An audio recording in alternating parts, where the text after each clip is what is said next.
Good morning. And I'm very thankful to you all, and thanks to Father Pistoni and Father Brian, our dear pastor, dear Deacon, Brian, and all of you for having me here this morning to do the mission appeal on behalf of my bishop in India, of the Diocese of Chengalpet, from the southmost part of India. If you know the world map, we are just above Sri Lanka. People in Sri Lanka, most of them also speak the same language that we do, Tamil. I'm from the state known as Tamil Nadu, the people who speak Tamil. So, thank you for having me here. But now I am at Bucknell University as a chaplain for our young students here, and I am at the Newman House for these past 3 years. Earlier I was at Dickinson College in Carlisle and at the St. Patrick's Parish, Carlisle. Before that, I was at St. Teresa's Parish, New Cumberland. And I used to be here at St. Leo the Great. That was my first parish, right from India to St. Leo the Great for 4 years. 6 months I was with Father Bill Sullivan. Many of you know him, he is no more. Then 4 years with the Father Peter Hahn. You'll know why I say all this, why I give all these details about myself. Every time I go to a new parish, people here ask me, how come you're from India and you're here? What made you come here? How did you end up here? Every time people ask me that question, I am reminded of a joke. Here, people from different countries, they all travel together on the ship. They're on this cruise. On one beautiful day like today, they all come out of their cabins and they enjoy the sunshine and they're hanging out. And suddenly they hear a loud noise. And they come to know that an elderly woman fell into the deep ocean and is struggling for life, shouting, "Help, help, help." And they all run here and there, asking for help. But nobody was ready to jump in and save this woman. They go to an American and ask, "Sir, please, please, please do something. Please help." And he says, "I would like to, but I'm a scientist and I have a special mission to accomplish, so I cannot take risk." They go to a Japanese and he says, "I'm a computer engineer. I have a special task to accomplish for my country, so I cannot take risk." So everybody gives their own excuses. But suddenly this Indian, not American Indian, Asian Indian, he jumps in and saves this lady and comes up, and people, they applaud, they appreciate, they shout for joy, and they go to him and tell him great words. "You are great, you did great, and we are very thankful. We want to do something for you. We want to appreciate you. We want to do something for you. What do you want us to do?" And this Indian says, "I don't want anything. I don't want anything. I just want to know who pushed me in."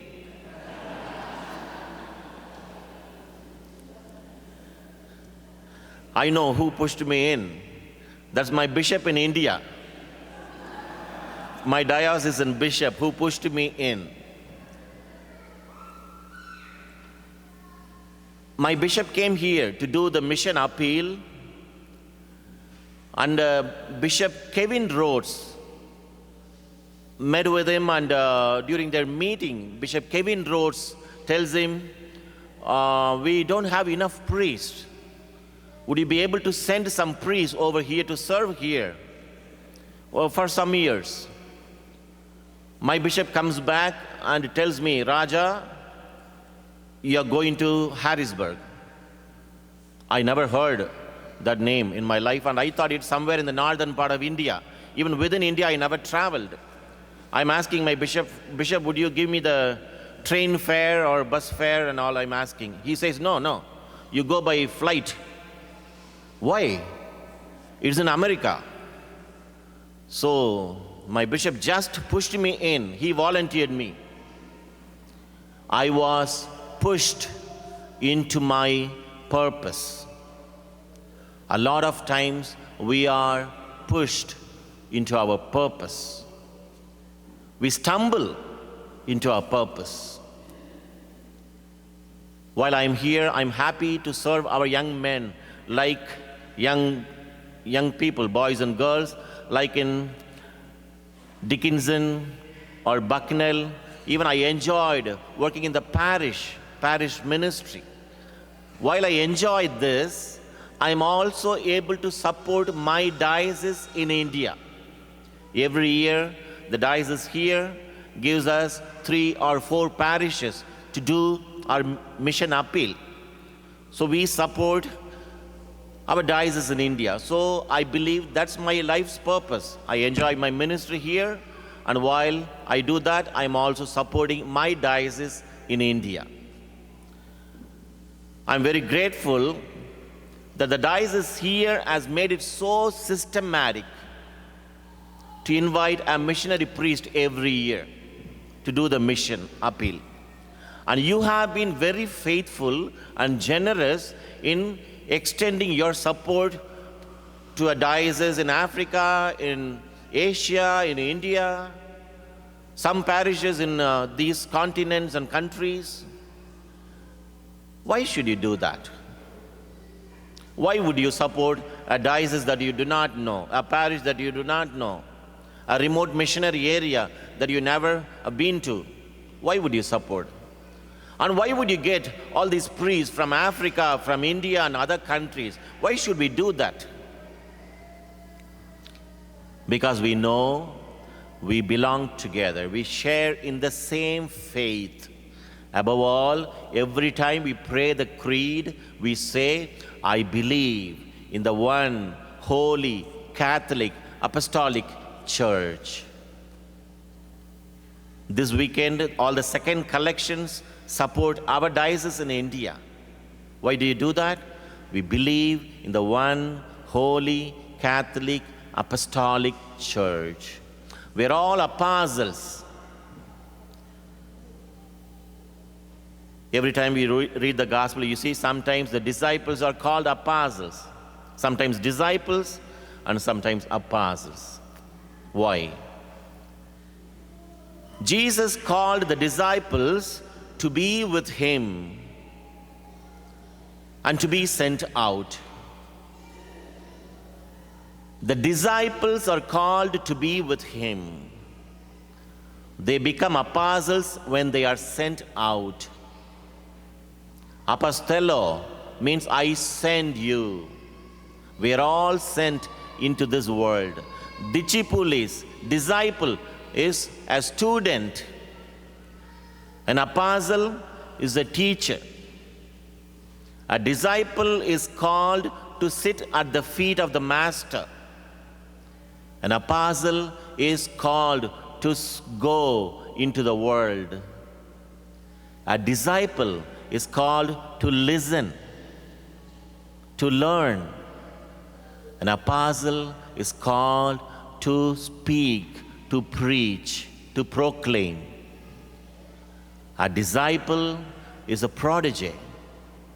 An apostle is a prophet. So we are both disciples and apostles. The church, by its very nature, is missionary.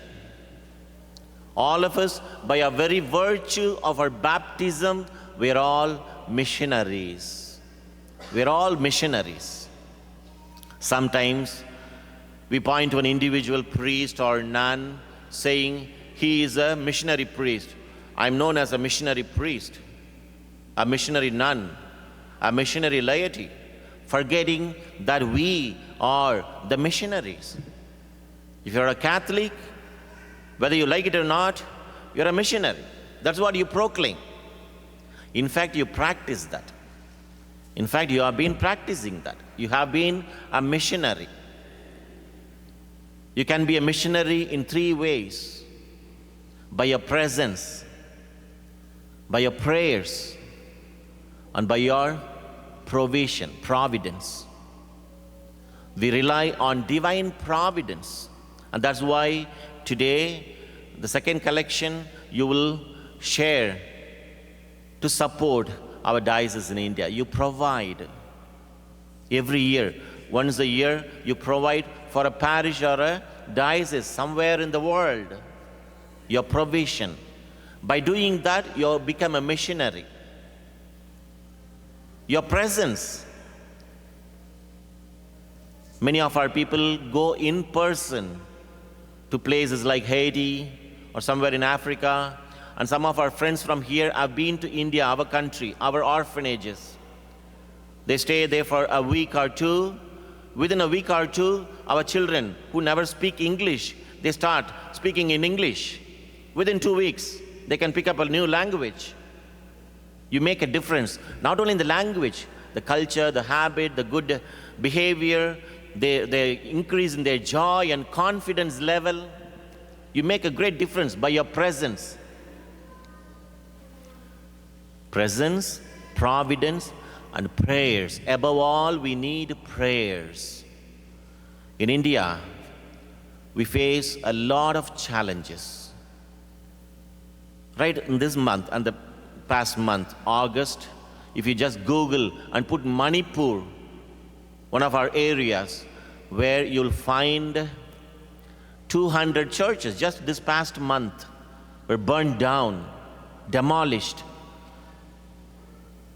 Thousands and thousands of people are killed, all in the name of communal clash. They brand it as communal clash, but which is not.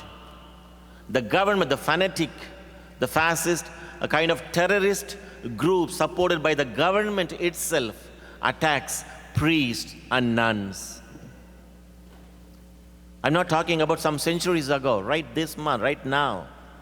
It's happening around the world. It's happening in our area. Just Google Manipur. Why priests and nuns are attacked? Why they attack the Catholic Church? It is not only for our faith, also because of the good works that we do. We educate our children. They don't want that. For centuries, the so-called untouchables, because of the caste system, the last, the least, the lost ones, the last group in the graded unequal system, the caste system in India, they are called Dalits, the untouchables, and they were never educated. Now nuns, priests, and the church, we educate them. And thus, the status quo, the structure, the system is disturbed. So they find jobs, they stand on their own, they don't rely on the landlords anymore. We make a social change, and they don't want that. So we are attacked. The church is attacked for our faith, also for the good works, the social change that we try to make. We focus on education. With your support, we are able to run our orphanages, our schools. In every parish, we have an evening school. The children who are not allowed to go to the regular school, they come to the parish evening schools. They are trained there so that they are able to cope up with the other children. That is made possible through your support. The another reason why the church is attacked is for our faith. You know, St. Thomas came to India, one of the 12 apostles. He came to India and he is buried in the archdiocese. In the archdiocesan cathedral, we have his tomb. I was ordained on this tomb some 28 years ago. When they created the new diocese, our diocese, we got this mount known as St. Thomas Mount. And the tradition says St. Thomas was hiding there and he was pierced with the lance from behind as he was praying. He was killed, martyred in India. In the 15th century, you know, St. Francis Xavier came to India and he is buried there. In our own times, Mother Teresa. And in this decade, Pope Francis has canonized many, many more saints.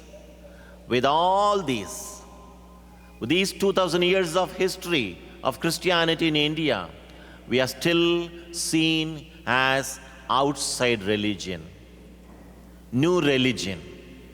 How new? Just 2,000 years. Why? In India, the tribal religions, the Hindu religions, date 3,000, 4,000 years. So we are always seen as outsiders. They don't want us. So we are constantly attacked. So we need your prayers as well. Pray for our mission. So you become a missionary by your presence, your prayers, and your providence, provision. As I told you, today's second collection will support our mission in India. I'm here to thank you on behalf of my bishop, priest, and children. I don't have to ask you to be generous. From my personal experience in the past years, I know our people are so very generous. Be it appreciation, encouragement, friendship, love, support, financial assistance. You have been so generous these past years, not only to our diocese, a diocese, a parish in Africa, India, Asia, or anywhere in the world. Thank you for being a missionary. Why do we act as a missionary? Because we believe the one holy Catholic Apostolic Church. Thank you, everyone. God bless you.